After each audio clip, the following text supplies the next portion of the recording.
ఈ రోజు మా వినాయకుడిని చాలా బాగా విసర్జన చేశాము. ఫస్ట్ టైం ఇంట్లోనే చేశాము ఈసారి. ఇక్కడ నుంచి మీరు వీడియోని రా వాయిస్ వినొచ్చు. చాలా ఫన్నీగా ఉంటుంది, చూడండి మా బాబు. చిన్నగా పట్టుకో బేబీ ఇక్కడ ఉండండి. డాడా నువ్వు ఇద్దరు పెట్టు స్వామి ఇంట్లో. జై బోల గణేష్ మహారాజ్ కి జై.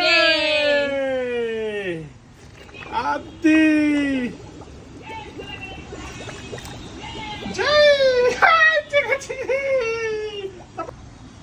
జిమాష్ ఏం చేసావు? స్వామితో మాట్లాడుతున్నావు. నిమజ్జనం అయిందా? స్వామికి విసర్జన చేసావా? జిమాష్ కొన్ని తీసుకెళ్ళి కొన్ని చాలే. వేరే చెట్టుకు పోయి వేరే చెట్టు